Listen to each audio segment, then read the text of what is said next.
Good afternoon, ladies and gentlemen. Thanks so much for joining us. This is Daniel ESTULIN, and welcome to ESTULIN Media.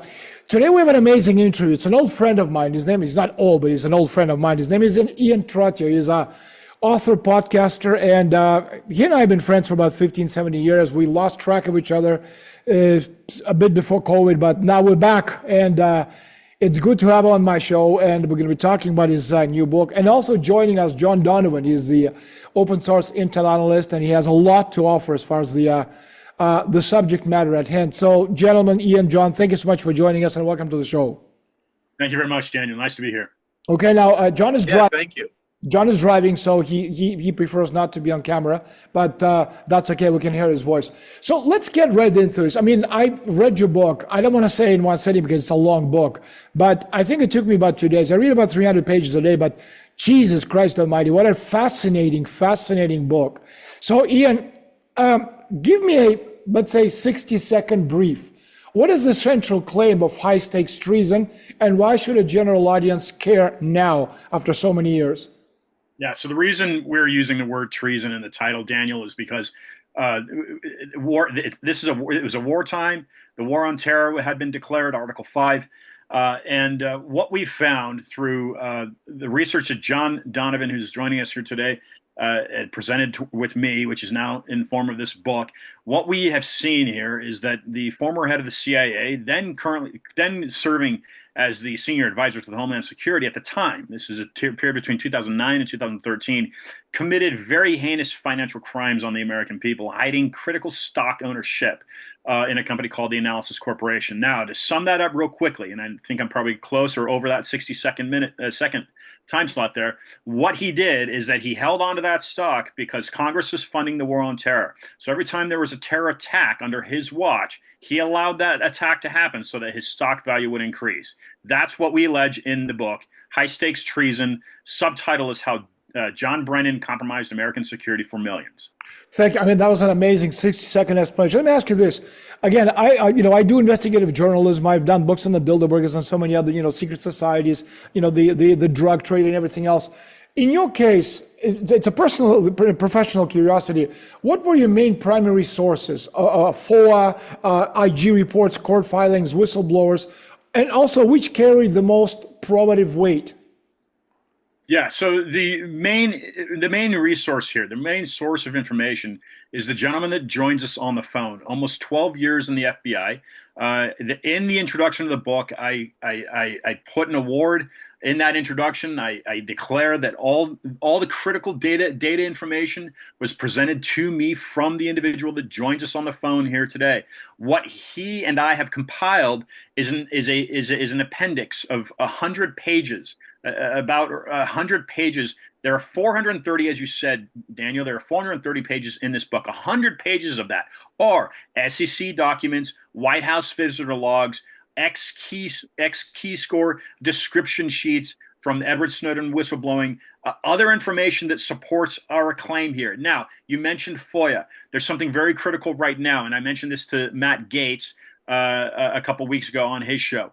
I have submitted, per my intel source recommendation, I've submitted a FOIA request for a December 9th, 2016 meeting at the White House where John Brennan and Clapper and Rice and Obama and those other people in the administration would have had a very critical meeting.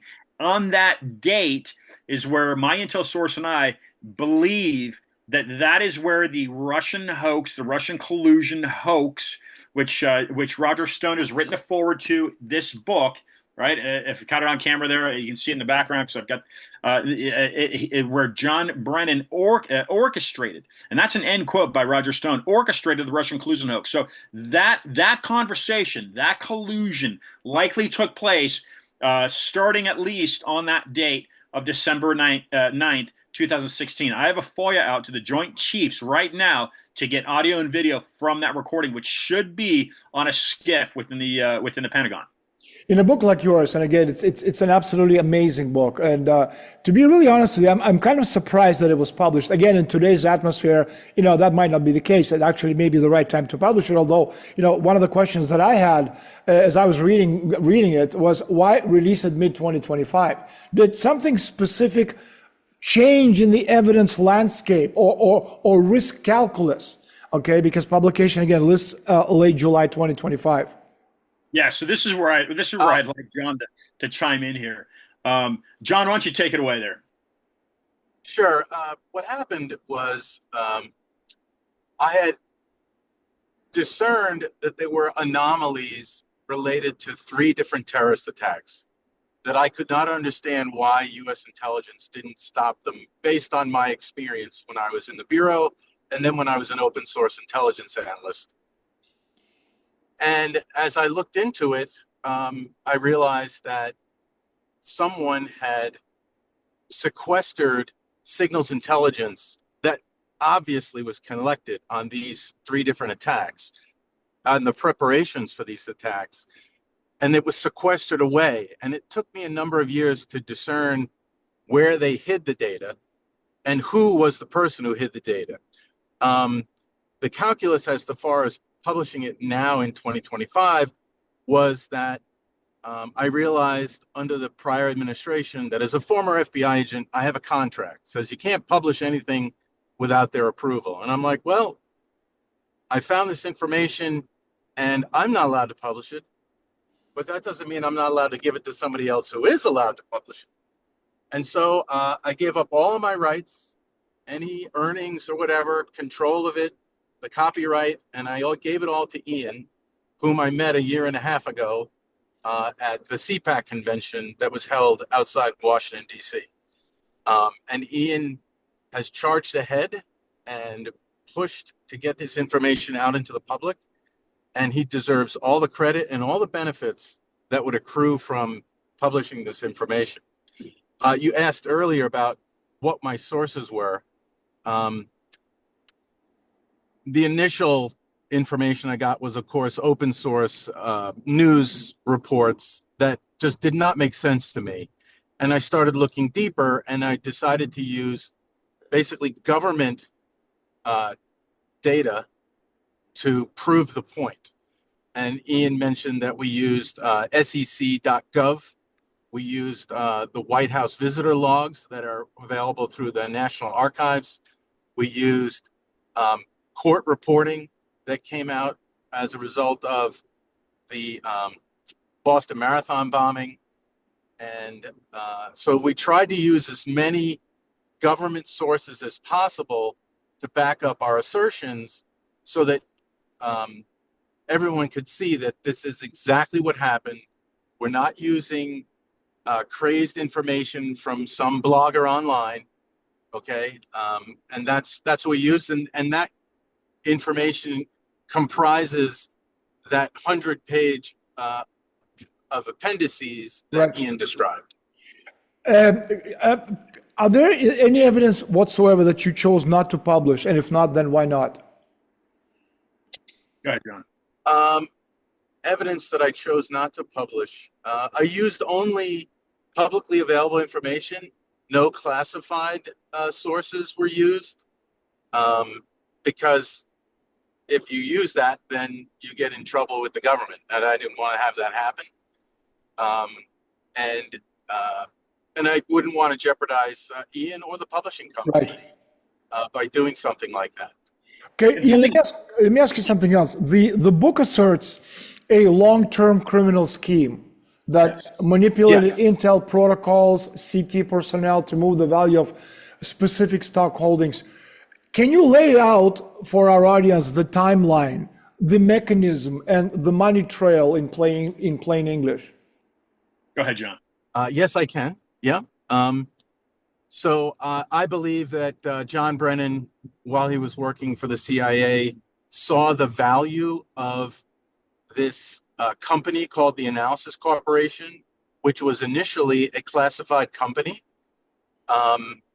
and that he saw that, wow, this is a very valuable property. If I could make it go, get it publicly sold, the stock sold publicly. And then, so he then became the director of the National Counterterrorism Center, which was a brand new agency created under the Bush 43 administration. And Brennan went out and basically hired intelligence analysts from the other U.S. intelligence agencies to man the counterterrorism center.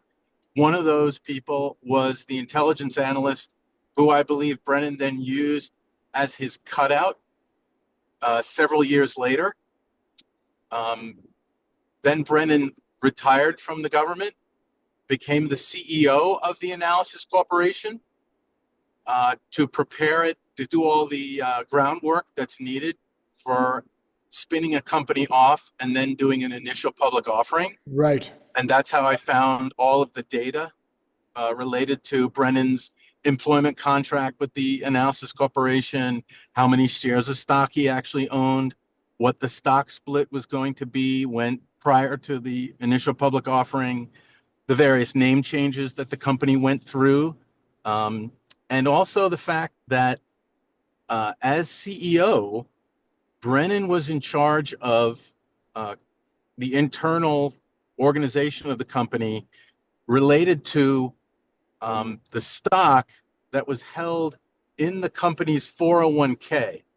And that becomes the key to discerning where John Brennan hid the stock, and the fact that he did not sell the stock, and that the asset, the stock in the company, did not change despite the fact there was name changes of the company, ownership changes of the company. We show the SEC document that shows that that asset would not change at all, no matter what happened to the ownership of the company, etc. How much money did Brennan walk away with from this operation? $4.85 million at least. And he tried to get more. What is the single strongest document that if the media, the listeners, the Supreme Court, the Justice Department saw it, would absolutely make the case click and put Brennan in prison? Yeah, in my opinion, and I'll let John answer this as well, but in my opinion, there's something that I mentioned, Daniel, to Steve Bannon. So this book came out the 22nd of July. That same day, Donald Trump in the Oval Office called Barack Obama out for treason. Yeah. You may remember that. Yeah. It just so happened that the book released that same day. And Bannon is quoted as saying, this was the most exquisitely timed book release in the history of publishing. I had no control over the release of the book, and John had no control over the release of the book. In fact, to piggyback off of something you mentioned earlier in regards to how impressive it is that this book was released, had Kamala Harris been elected, I would guarantee, my personal opinion, that this publisher would not have released this book. So they're releasing it under the Trump administration. The publisher is Post Hill Press. However, with that said, like John said, it has taken us a year and a half of effort of pushing to get this book released, and it's been released by Post Hill Press. Tony Lyons at Skyhorse was considering it, and he didn't reject it at all. It's just that Post Hill came along and was willing to push it faster, so we went with them. But with that said, we met a major hurdle with their legal department, in so much that I was told that we don't see, quote, we don't see a way forward with this book. So it is somewhat miraculous that this book is now released. Going back to your information, and I'll let John answer this as well, but what I would point to, and we'll have to go through the Supreme Court in order to get this person convicted. In my view, my understanding is that we'd have to get the Supreme Court involved. However, there is what's called an ethics waiver that was signed in 2009 that showed that John Brennan relinquished all financial interest in the Analysis Corporation, which was the government contractor that held a database of terrorist activity, terrorist like individuals, their movement globally.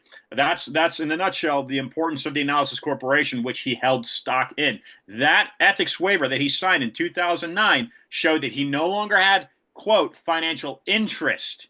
However, what we know through John's research that joins us today is that was a false official statement. He continued having financial interest. So that is a conflict of interest. In my opinion, that would be the one document And that's what I mentioned on the Steve Bannon show. That's what I mentioned at the War Room on Steve Bannon. I mentioned this ethics waiver to him. That would be, in my opinion, the most important document in the book. However, John may have something else to say. Well, I was just going to, that is one of the keys. There's three, I'm looking at the evidence, right? So there's three key pieces of paper. One is Brennan's first financial disclosure form in January of 2009. And on there, he lists the Analysis Corporation 401k and a value of $50,000, right? Because it was not a publicly traded company at that time. An Office of Government Ethics employee put a handwritten note on there saying that Brennan is going to get rid of this 401k by rolling it over into an IRA. The law that governs that requires you to liquidate all the assets in the 401k, and only the cash gets rolled over into the IRA. So he would lose ownership of the pre-IPO stock, and that's the stock that everybody makes a killing on.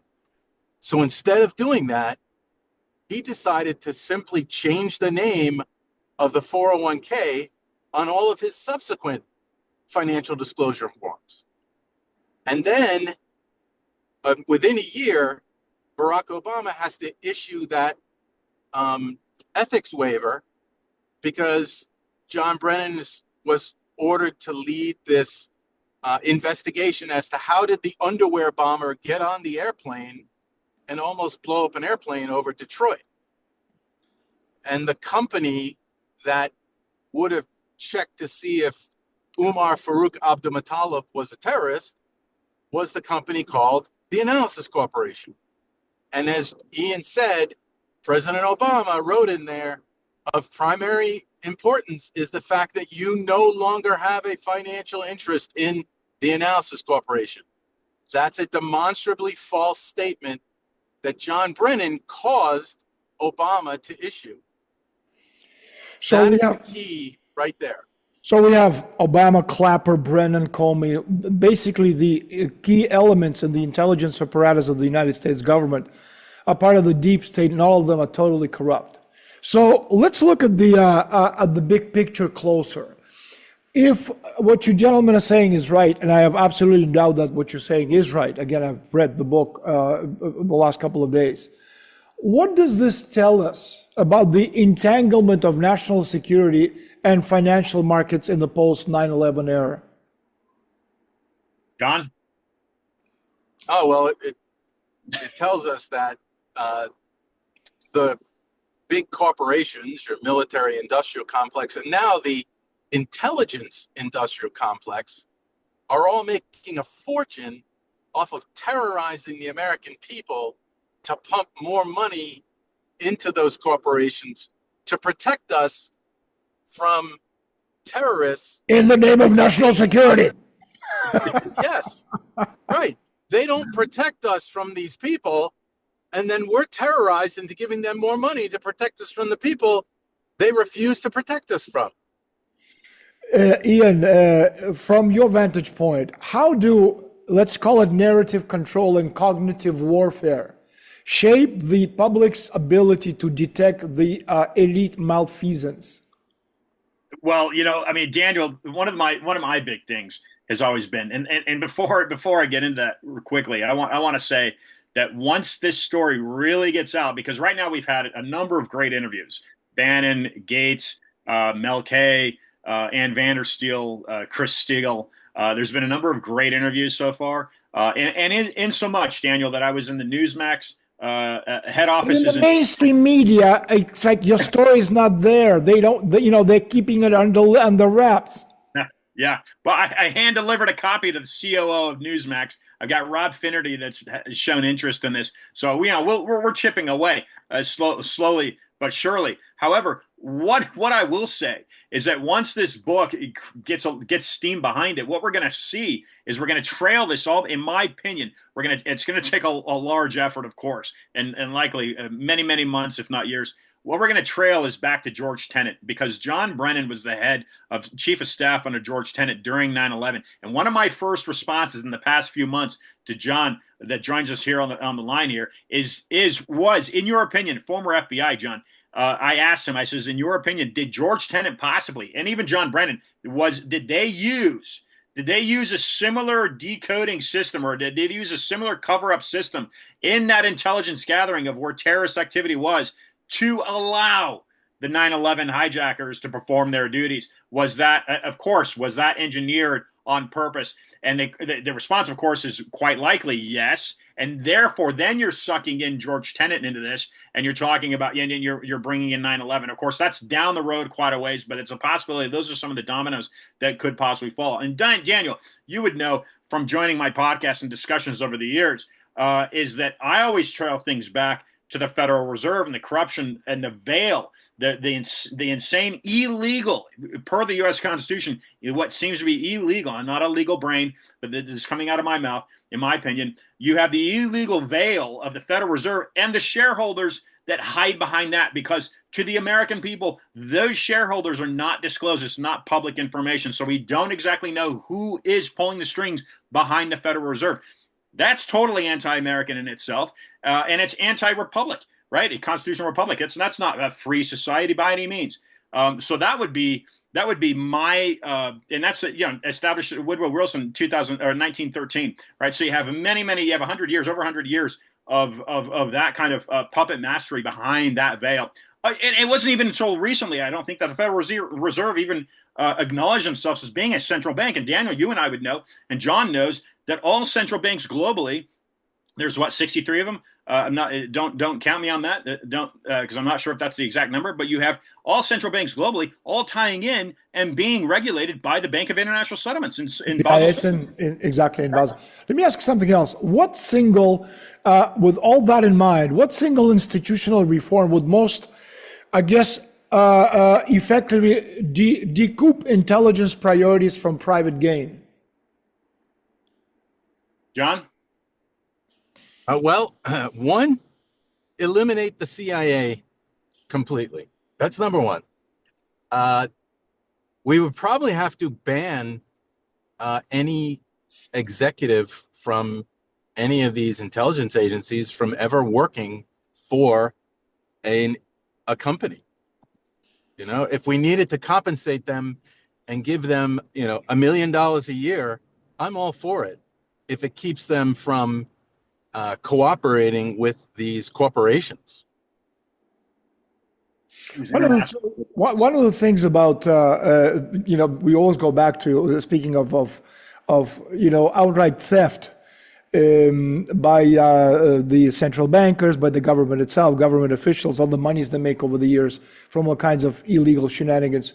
But what would accountability look like in practical terms? Because we always talk about accountability, American people, and so on and so forth.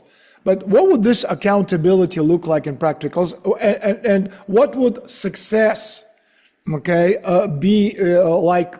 How could we judge success in this particular field? Yeah, I mean, I think success would be measured by, and look, this isn't some real far off a concept to want to abolish the CIA, as Mr. Donovan just suggested. We go back to the Waldorf Astoria, when JFK gave his very famous speech to the media and the press, where he said the splinter of the Sioux.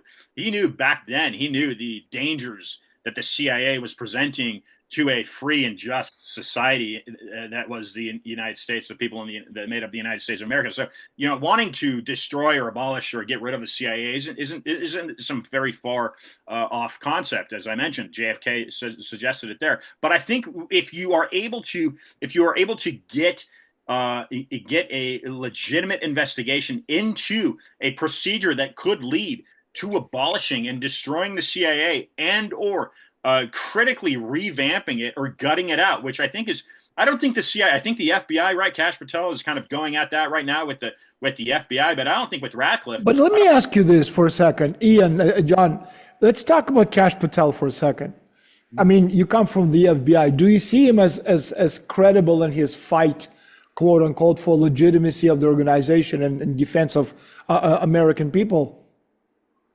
What do you think, John? I do see him that way. I've actually met with him on one occasion, and when he was not in between the two Trump administrations, he was running a foundation which provided the daily financial support for FBI whistleblowers who had been wrongfully, pushed aside because they were pointing out these unconstitutional acts by the hierarchy of the FBI. So I do have a great deal of respect for him. He was the one who Devin Nunes used to identify and expose the Russian hoax during the first Trump administration. So I do see him as very committed to reforming the FBI and defending the Republic. I do.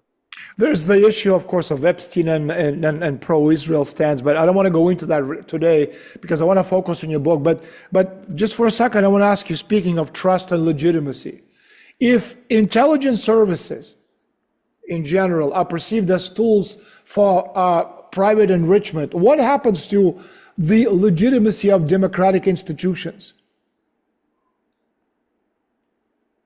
John, they're completely subverted. They're completely subverted if you have this secret intelligence service that is able to gather information and then use it against our political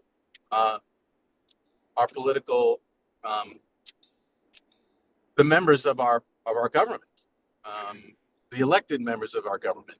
But the penalties for yes. Go ahead. The penalties for what? Well, I was going to say that the penalties for misusing that information should be extreme, absolutely extreme, so that nobody feels that they can get away with that. But do you think we've already passed, Ian, this is for you, do you think we've already passed the point of legitimacy crisis, or can transparency somehow still be restored trust?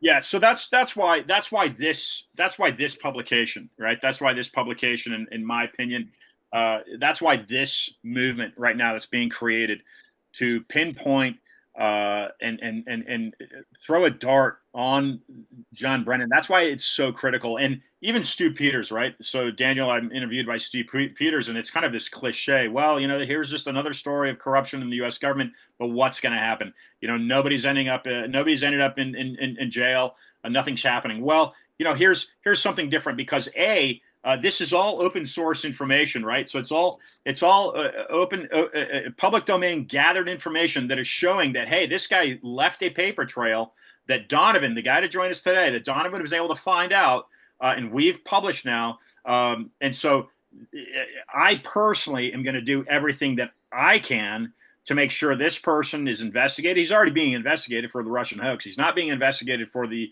malfeasance financially and the terror cover-ups. So I want to get him investigated on that, and then I want him indicted and, of course, convicted. And it's so critical that this individual, and look, I make it very apparent in the introduction, prior to meeting with Mr. Donovan, who joins us today, prior to that podcast that I did and him presenting me his information in form of a binder, I wasn't looking at John Brennan. My main focus was on other things at the time. I was never looking at John Brennan, but I have been relentless since I've met with Donovan here, and in that year in the House, I've been relentless. So this person, John Owen Brennan, must be there must be an example made of this person. We must hit this properly and correctly within, I think, in my opinion, the 3 years we have left of the Trump administration. We don't know. Gavin Newsom, I'm in California, I've met Gavin a couple of times. He's not going to do anything to try to get this person in court. He's going to cover up all those trails. So we have to hit it now. We have to hit it hard, and we have to make an example of John Brennan. Ian, if high stakes treason is the symptom, what's the disease? Is it unchecked empire, financial capitalism, technocracy, or is it something deeper? Well, you have something, of course, much deeper. You have what has been the deep state. Identifying exactly what the deep state is the most critical thing right now. If of course you have these types of of conduct happening in at the highest levels of the government within the White House. You have elements of both parties that are corrupt, both main parties. So identifying again, so going back to Watergate, identifying again what is the main threat to this constitutional republic in form of the deep state. And I hate to go back to the 1913 Federal Reserve Act. That's certainly one of the key elements to where these deep state players are hiding behind. But in plain sight, it's part of this global system. We don't have to go back too far when they took on our rights directly in form of these mandated vaccines and then wanting us to wear these masks. That was in my opinion, that's a total bioweapon in order to install, in my opinion, this oncoming son of the Great Reset and new financial system. That's simply my opinion. But there's players involved behind the deep state that are hiding in plain sight. The Soros people, right? The Soros Foundation. So what are some of these enemies that are taking shots at our constitutional rights? And I'm speaking as an American because I can't speak for anyone else. I'm a citizen of this country, and that's it. So what are some of the things that are hiding in plain sight? And the Antifa people, the Black Lives Matter BS, the whole garbage behind that. These mass shootings. We just had another one in Minnesota, and it just so happens that mass shooting coincided with something very critical in D.C. Someone pointed out to me the other day. So these are theatrical components. I'm not saying people aren't dying. Of course they're dying. Of course they're heinous. But we have to look at the bigger picture. Totally agree. But again, let's look at the bigger picture. What does the world look like in 20 years if this disease runs unchecked, John? It looks a lot like Beijing. Doesn't it already? Well, I mean, they haven't debanked me yet, but in 20 years they'll have me debanked. I won't be able to speak on a phone. I won't be able to travel. I won't be able to own a car. That's the kind of thing that they will do.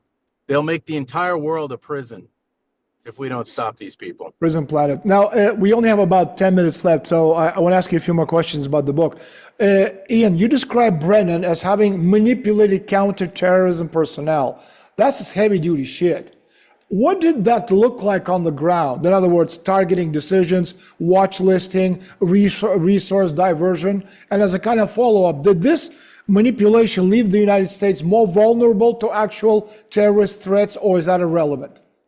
No, of course, that was the main goal. From what we've seen through the information here with John Donovan, who's presented this. We've got Michael Jones, the unwitting agent that's been sequestering this information for Brennan. He was placed in there. You've got a guy in John Brennan that's been in the CIA for decades, and we had a panel discussion with John Kiriakou, and that's another person. Oh, I'd like to get you connected there, Daniel. That would be lovely. Yeah. John Kiriakou has written one of the forwards to this book. He's a guy that was actually in the CIA, and he knows the bad apple that John Brennan was. So this guy Michael Jones was just nothing more than a puppet. Yes, he held high clearance levels, but for a guy that's been this involved in the filth in the intelligence community in the U.S. And we're going back to 9/11. This guy, he signed off essentially on 4 of the 9/11 hijackers out of Saudi Arabia. This is the role that John Brennan played. So to answer that question, Daniel, he likely handpicked and placed Michael Jones to be that puppet. That's my opinion. What do you think, John? Yeah, when Brennan was the founding director of this National Counterterrorism Center, he went out and hired the first 36 intelligence analysts. This is all according to an interview that Brennan did for the CIA. And the intelligence analysts that he hired were all extremely junior.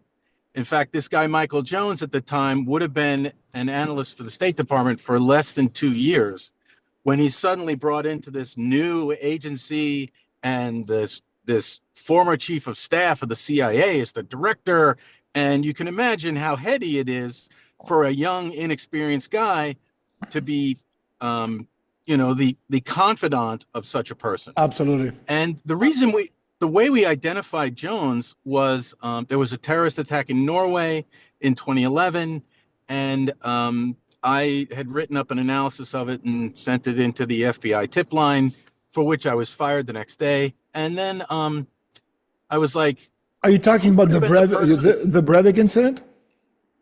yeah, Anders Breivik. Yes. Yep. Anyway, what happened was Breivik does his attack. He shoots all these children, and I was outraged by that. And I looked at his manifesto and found that Breivik had uploaded his preparation diary into his manifesto. And so I just read his preparation diary. I didn't read all the other stuff that he put in there. And in that diary, it was obvious that U.S. intelligence must have known about this guy at least 6 months in advance. And I was like, well, how would they have hidden the data? Why didn't they tell Norway, your government is about to be decapitated by this guy with a car bomb? And then I realized, well, somebody has to pass the information from the intelligence community to the president. That would be the National Security Advisor for Counterterrorism, John Brennan. And I was like, well, I wonder who was meeting with Brennan in the White House around the time of this attack. And suddenly there's this person 2 days before the attack, the day of the attack, 5 days after the attack, and other dates that were related to the attack. And it's the same guy. So I went on LinkedIn and I found the guy, and he's Michael Jones. He's an intelligence analyst for the State Department who apparently was detailed to the National Counterterrorism Center. And then I started looking for other meetings that Jones had in the White House. And I found him meeting with Brennan prior to the underwear bombing attack, prior to the Norway attack, and then prior to the Boston Marathon attack. I'm like, what are the chances this intelligence analyst is not the guy Brennan's using as his cutout to access all the different classified databases without Brennan having to put his own, username and password in there. They call it a coincidence theory. Well, here let me mention. Well, go ahead, John. You know the old saying, once is happenstance, twice is coincidence, 3 times is enemy action. Yep. Here's another thread. Here's another thread that's important, Daniel, for listeners and viewers to take into consideration. There's an American-born New Mexico. His name is Anwar al-Awlaki. He's a thread that goes back to the Cole bombing prior to 9/11, and he goes up through the Boston Marathon bombing. This is something that is identified in the book. He is a CIA asset. So there's also a threading in through the years of that individual that likely was used to help set up various of these scenarios.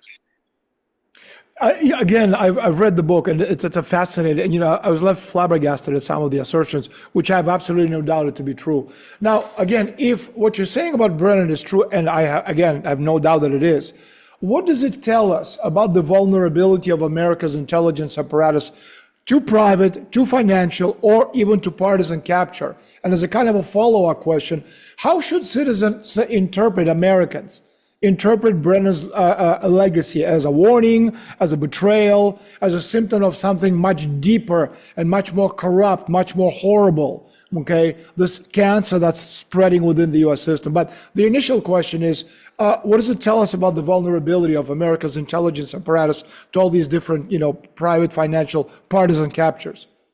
Yeah, let me answer that quickly, and I'll let John answer that. If Americans go back historically and they look at the Star Spangled Banner, those stripes and look, you have to study the history, and that's why the Soros and Antifa, they want to destroy the history, they're taking down statues, that sort of thing. It's only 250 years old. That's not a lot of time, especially for people that are European, right? 250 years old. So if you take that Star Spangled Banner, that is a flag that is based off of the former flag of the British East Indies Company. And the initial flag before the Star Spangled Banner was actually the Grand Union flag, the U.S. Grand Union flag. And that was essentially identical. I think the dimensions were a little bit different. That was essentially identical to the British East Indies Company flag, where you have in the canton, which is the upper left corner, you have the Union Jack. That was the flag that resembled and represented John Paul Jones on the USS Alfred in the Delaware in 1775. That's the flag that kicked it all off. So you have to go back historically and think, okay, well, some of these enemies, if you will, they have been lurking within those 13 colonies and what became known as the the District of Columbia, that represented the headquarters, the capital of the country, since the very early days. So you have to identify some of those other enemies. The other thing is what you will understand if you look at that historically. Then people can understand that yes, the system has been compromised. What does it say? It says, unfortunately, that you have to do a major revamping of the entire system. You have to recreate it, but you have to do a major revamping. And again, you have to go back to people like the alleged crimes. You have to show that they've been committed with John Brennan. You have to show they've been committed, and you have to hold this person accountable. Now, if he is convicted of treason, which I believe he should be, as again, it's an opinion, I believe he should be convicted of treason. If he's convicted of treason, the requirement in the U.S. Constitution is a death penalty. This is a Benedict Arnold, if you will. That's not, this guy should be. Have to kill a lot of people. There's a lot of traitors in the United States. We only have a couple of minutes left. I want to ask you so if Brennan's actions meet the threshold of treason, and I have no reason to doubt that they do. Well, I don't even want to ask why hasn't he, faced any legal consequence. I think it's a silly question. We know why. But what I do want to know is, what legal avenues, if any, still exist today to hold John Brennan, the traitor, accountable? John, go ahead. Yes, the fact that he committed, we prove in the book 10 false official statements. Each one is a felony. We show that he committed this crime over a prolonged period of time, and he needs to be brought to justice, and to use the information we present for a treason trial, right? And then use that as a hammer on him and say, okay, John, noose or jail cell, it's your choice. Start rolling over on everybody else, or you're getting the noose. That's what I think needs to be done. I think the CIA, because it is full of the kind of person who makes a really good spy is a psychopath or a sociopath. And in wartime, you may really need psychopaths and sociopaths to do very dangerous things. But we do not need them to be running an organization and making decisions for it. They should be kept on a very short leash by people who are mentally healthy, not these people who are completely uncontrollable by any means other than unhinged. Locking them up. I have one final question and we're out of time.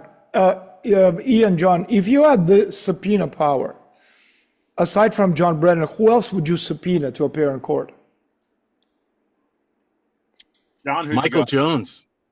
Michael Jones. And I would say, I want to bring in all of the data that you hid away in code word compartment files that were related to the underwear bombing, the Breivik bombing, and the Boston Marathon.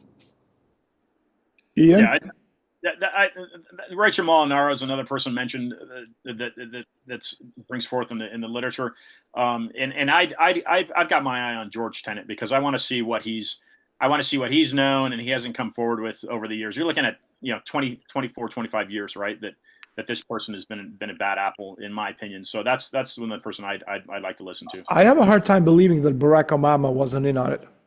Of course, absolutely, yeah, absolutely, no doubt about it.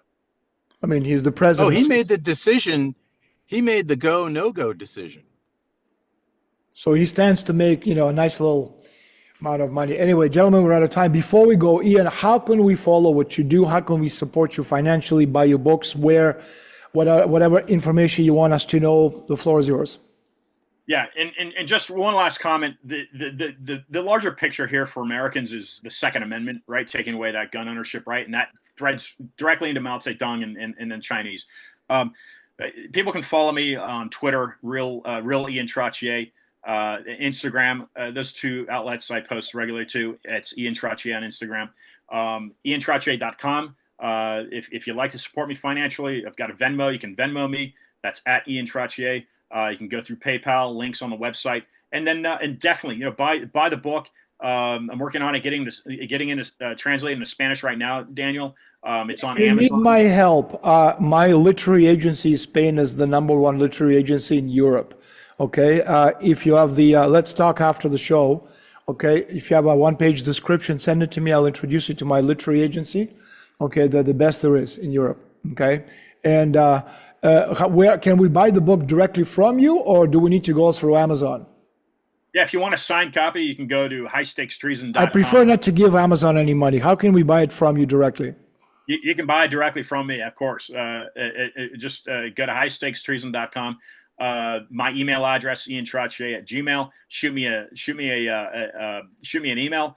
I'll get you a copy in the mail signed. That's for everybody out there. We have a lot of people who follow us in the United States, so please do that, okay? This is the kinds of books you have to read. We don't need to know much about Barack Obama's love affairs, whether his wife was a girl or a boy. It's irrelevant. We're talking about high treason, okay?